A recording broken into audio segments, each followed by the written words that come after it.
I'm a traditional therapist. Initially, I worked not in past life regression or in any of the things that I do today. Primarily, I was working in behavior modification. My clients tell me that the spirit world is a place of love, forgiveness, and kindness.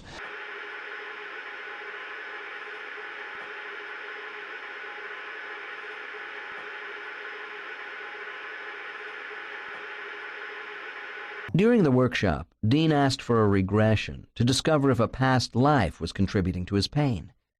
He regressed quickly into the life of a Roman centurion during the time of a civil war. Oh boy. And after the session, this is how he described what happened. I entered the past life at the point of death, where I was being held down by a few of my men. One had his foot on my neck, another a foot on my right arm, and one was standing over me and had just plunged a sword into my groin. Oh my Previously, God. the one with the sword had cut off my genitals and held them up to me and had said, "You can't do much without these, can you?"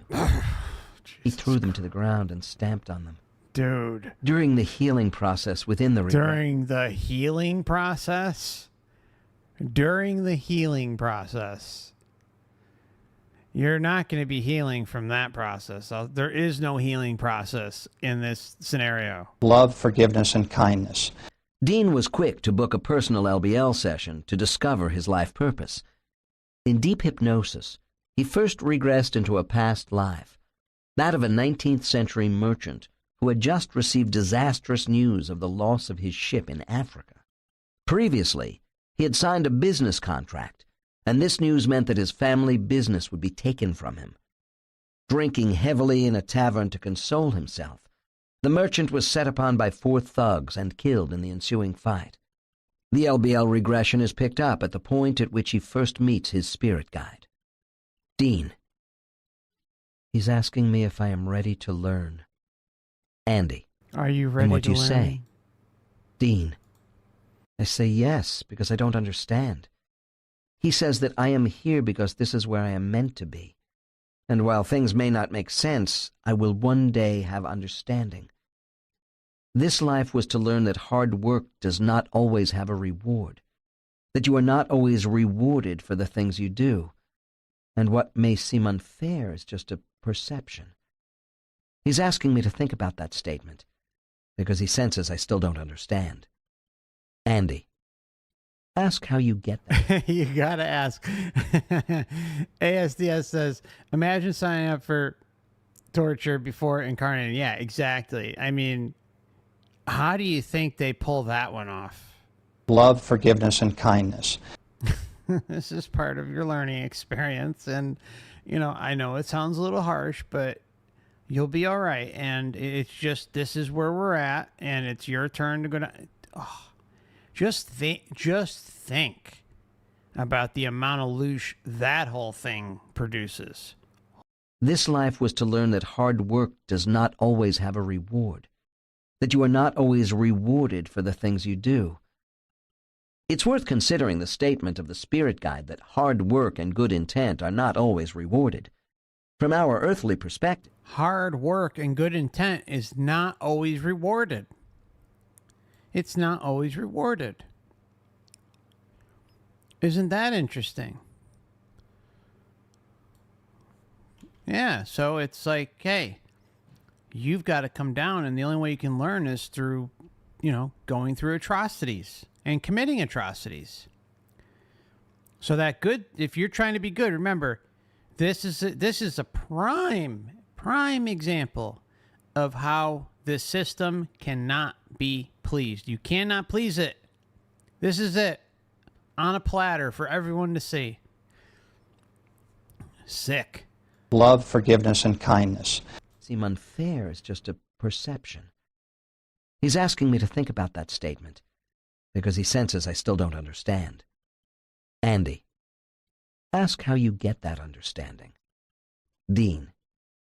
He's telling me to look at that life and the things that happened. He's showing me my life. Andy, in what sort of way is this being shown to you? Dean, the view is a living room, but I am not in my body. I am watching myself sitting at the table with the contract, and he's asking me to isolate a single point of that evening when I originally signed the business contract, which showed where good intent was rewarded or had a good outcome. Andy, and what do you say? Dean, I'm starting to understand. At the time I was young and looking to please. I was pleased to sign the piece of paper and take possession of a person. My father-in-law was quite happy to bargain for his daughter. Each step along the way and each moment during that evening, Bargain for the his word daughter. seems harsh, but atrocities were committed. Love, forgiveness, and kindness. Bargain for The his word daughter. seems harsh, but atrocities were committed. Andy, Yeah, welcome to Earth. can you explain what atrocities means? Dean, What? in the context of my father-in-law trading his daughter for what he perceived was a financial gain through a manipulative contract, it gave him certain controls at certain points in time over my family's company, and ultimately their fortune and hard work. The atrocity is that a human life could be bargained for that. The atrocities that I committed. I was prepared to walk in and enter that contract together with the possession of a human life and not really know the extent of the potential damage I could do to my family. That contract, I was ready to walk into that contract and didn't know the damage that I would do to my family. See, like, wow. Just to talk about convoluted to the max. And this is just like, just imagine, this is just one example, guys. One example of, he's asking, what are the atrocities? This is one example of the insane atrocities that happen.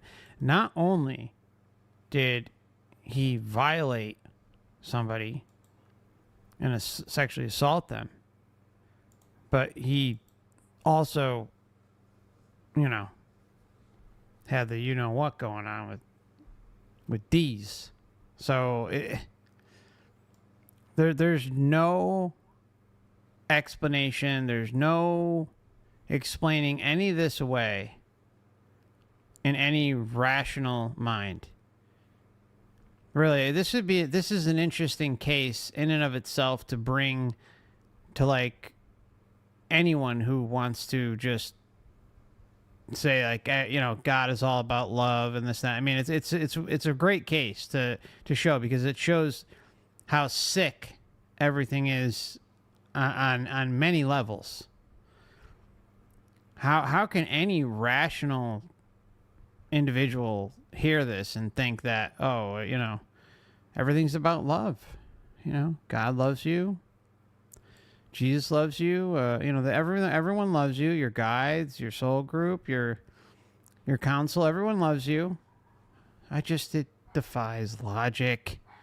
This is one of those cases that, you like, anyone starts explaining the reality. Well, okay, well, check out track 20 off of Michael Newton's Memories of the Afterlife. Then come back and talk to me, or play it right in front of their face. Jesus. Work. The atrocity is that a human life could be bargained for that. The atrocities that I committed.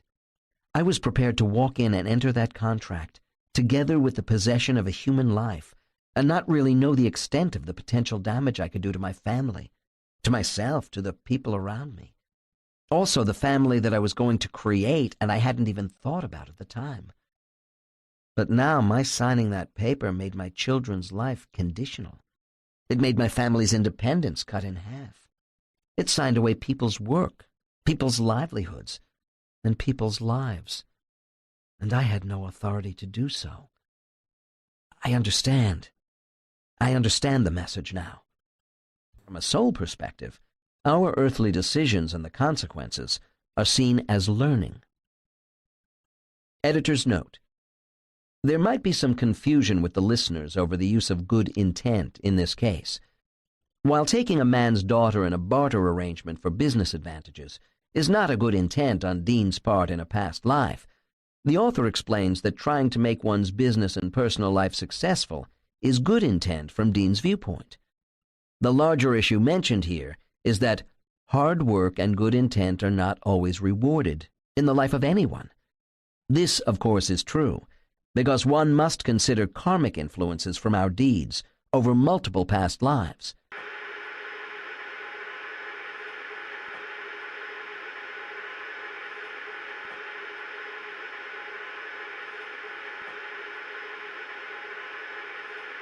Because one must consider karmic influences from our deeds over multiple past lives. Love, forgiveness, and kindness.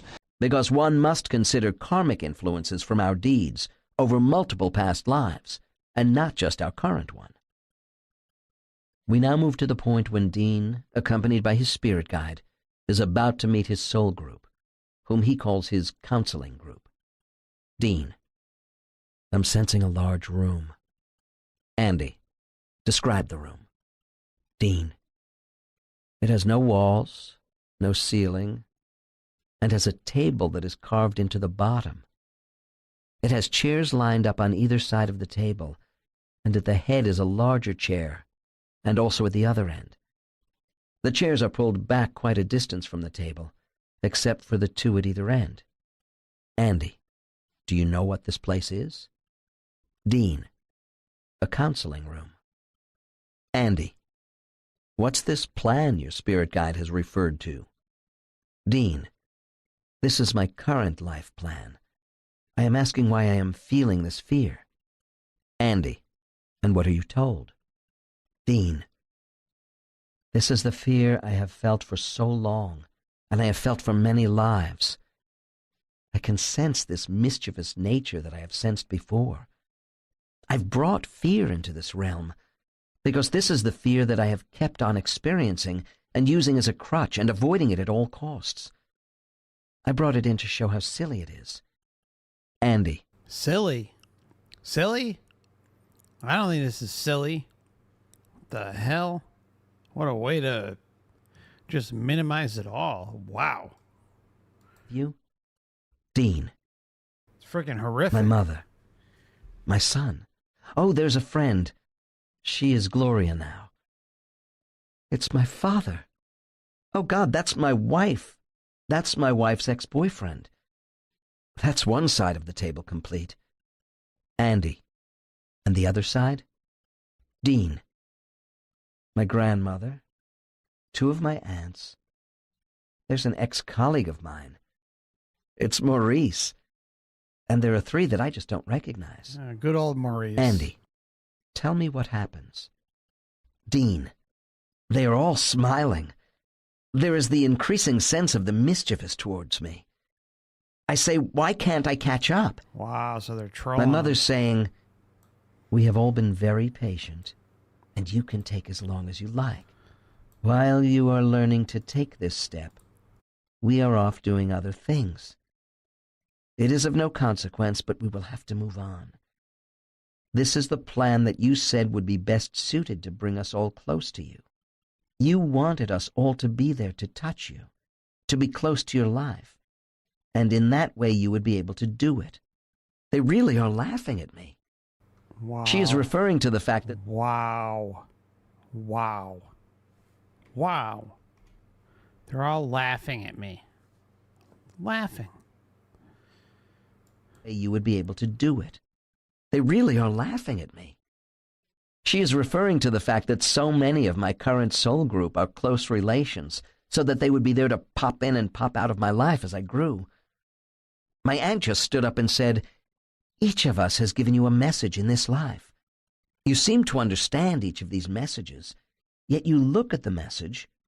Dean nods his head in agreement, and you insist on more. She says I am not going to get any more messages. Andy, do they remind you what those messages are? Dean, they laugh at me again. Ugh. My spirit guide says, you know the messages. Why go through this?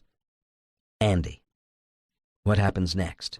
Yeah. Dean, Why go through this? one of the souls that I am not familiar with is pushing a jigsaw that is completed and says, solve the puzzle. Andy, what does this... Wow, talk about some manipulative bullshit. I mean, really. Someone he doesn't know I'm messing with the jigsaw. It's like, oh, figure it out.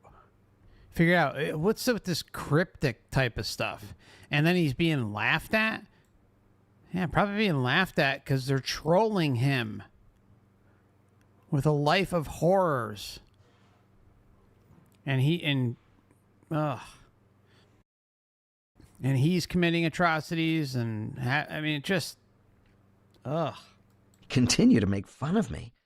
The puzzle is solved. There are no missing pieces. My spirit guide has told me to make sure that I am well entrenched in my earthly body, as I am not advancing.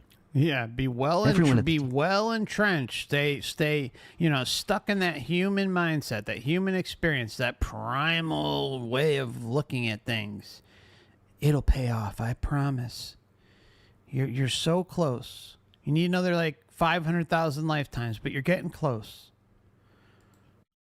Andy, and is there something that you have to do? Dean, it is my writing. And particularly, it is the method that I intend to write books they are calling A Back Door into the Subconscious. Andy, tell me a little more about them. Dean, I have all the stories within, and I have the skill to bring the stories out. My goal is to assist in the increasing of awareness, because a lot of energy on Earth is getting stuck, just as I am, by continually looking for the easy way for everything. There is no one shift in awareness that is going to happen. It is a gradual process, and I need to write stories for the people to pick up the awareness. Gradual, very, very gradual. So now Dean understands his life no purpose clue. and its importance. It is interesting to note that this session switched from the soul memories of the events between lives to a real-time interactive review of his current life and his difficulty in engaging his life purpose. This is one of the powerful ways in which LBL regression can help clients. Rather than waiting until the end of the life to have this sort of review, it can take place in the middle of a life. Doing so can bring soul awareness to the conscious mind and accelerate the possibility of soul advancement. Oh, it can accelerate the possibility of soul advances. What are they going to do? Chop off your toes next? Love, forgiveness, and kindness. How many people have written books about reincarnation, have studied regressions with hundreds, if not thousands of people, and never come to the obvious conclusion, reincarnating here hundreds or thousands of times to learn some stupid lesson that they never can seem to learn, or just the nonsense. It's just total nonsense. I feel that it's important when we're a young person not to know all the mistakes we've made in our past life, because we might be doomed to repeat it in this life. We're given a fresh start with an amnesic block, so we don't remember all the bad stuff where we've made mistakes in our former life.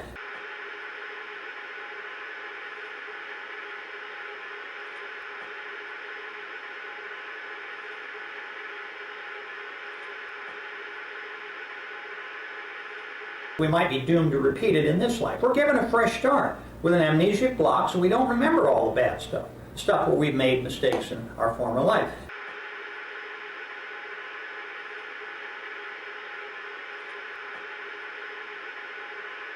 We might be doomed to repeat it in this life. We're given a fresh start with an amnesic block, so we don't remember all the bad stuff where we've made mistakes in our former life.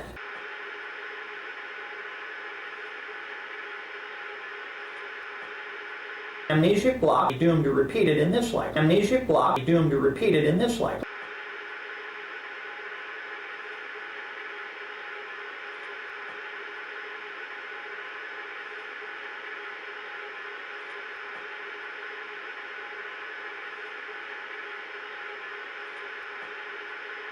Amnesic block, doomed to repeat it in this life. Amnesic block, doomed to repeat it in this life. Amnesic block, doomed to repeat it in this life.